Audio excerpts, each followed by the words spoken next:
Indie Global Media Network. Namaskar, welcome to this special interaction of Indie Global Media Network, Indie Global TV, with our special guest here, who is the Vice Chancellor with the ICFI Foundation for Higher Education, Dr. L.S. Ganeshan.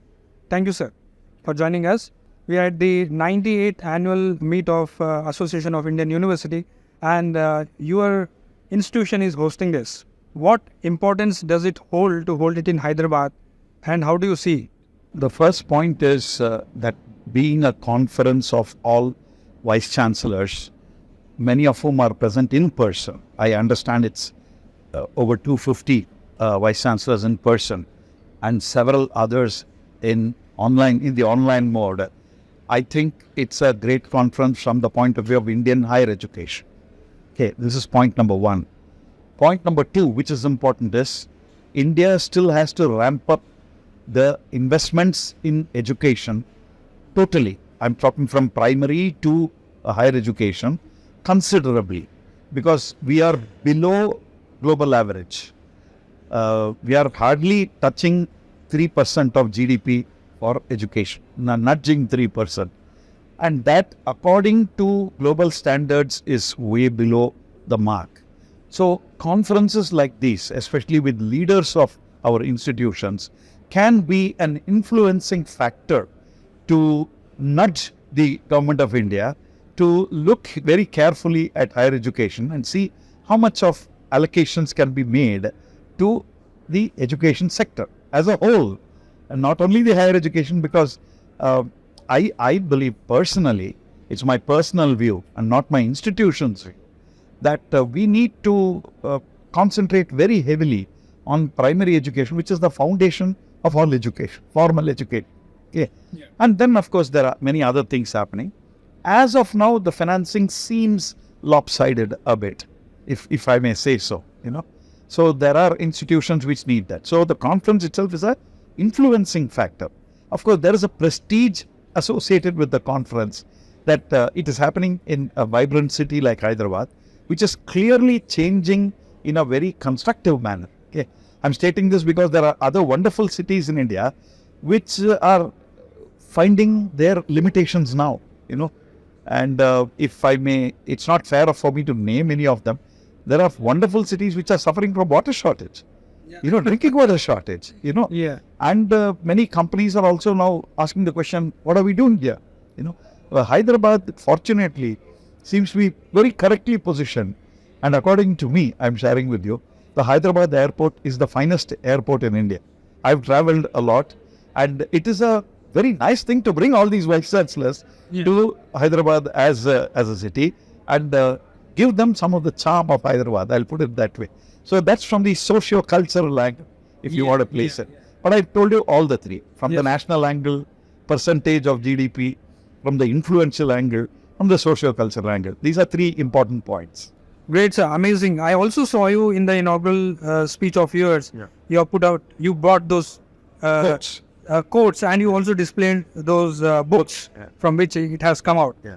One important question that always remains is, and even in the recent news, even the IIT pass outs, the graduates from IIT are not able to be placement is an issue this year.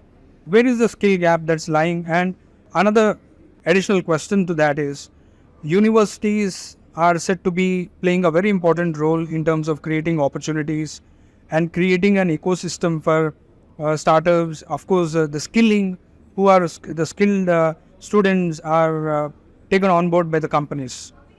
Where do we stand now? There are two parts to your question, isn't it? The first concerned the unemployment among even the IITs and thing. It is, I think, a macro phenomenon which has happened, in which we are also sucked in to some extent. Yes, placements, according to reports throughout the world, have taken a little knock this time. Yeah. It's a macro phenomenon across the world. Maybe part of a huge business cycle, if you may observe that. Second part was about the role of universities. Okay. See, it's very important for our planning systems, even at the state level, at the central level, to have a good mapping of employment opportunities. Now, I'll pose a simple suggestion. At the corporate level, at the business level, even at a startup level, I'm not even looking at a full mega organization, a multinational. I'm talking of a small startup level. They must have some idea. The leadership must have some idea of their talent requirements. Am I right or wrong? Yes. Okay. That level of clarity a leader should have in advance. Yeah. At least half a year in advance, Yes. if not 1 year in advance. Yes. Now, that information should be fed into the institutional system. Are you getting it? Yeah. So, institutional systems should receive that information at least with a 6-month lead time. I hope you got it. That 6-month lead time minimum should be good enough for the institutions to adapt their teaching, learning, evaluation processes. It's not too bad, I'll put it that way. Sometimes we believe a set education pattern is going to be the solution to our higher educational needs. I'm afraid that theory needs very hard critical revision. Are you getting? I believe that the higher educational institutional systems must be adaptive and be very agile in adaptation. Are you getting it? So that they are synchronized with the needs of the organizations. And there are hundreds and thousands of organizations in India, starting from multinationals to startups. Yeah. Okay. I'm not even counting self-employment and higher education opportunities. Because if you look at proportions of people going into self-employment and higher education, it is a significant proportion. It may not be a majority, but it's a significant proportion, which is okay. So when you're looking at the employment market itself, this interplay of information between the world of work and the world of higher education has to be catalyzed. Great, sir. Thank you, sir. Many of the students need that kind of suggestion and direction, who look up to their career, who look up to their future employment or choosing a stream. What would be your message for them? Very simple, sir. Point number 1, which is verifiable by anybody through a large-scale study. When a young student enters the higher education system at the age of 17 or 18, please forgive me, the maturity level and the knowledge levels are very low. I mean maturity socio-culturally and economically. Yeah. And knowledge levels, obviously, they are just coming out of school. Are you getting it, sir? Yeah. So their tuning to the higher education system is yet to be done. I'll put it. I'm not even talking of fine tuning. I'm talking of tuning. Okay. So this is challenge number 1 for us. Okay. So it's very important for students to try to understand themselves through available sources of psychometry. There are very good instruments available in the market, which if they take, the test will tell you what are your possible career options given your inherent strengths. You're talking about psychometric test? Yes, there are quite a few available in the market because they will at least reveal to these young people good amount of knowledge on what constitutes their own inner strengths, provided they're not bullshitting in the answers.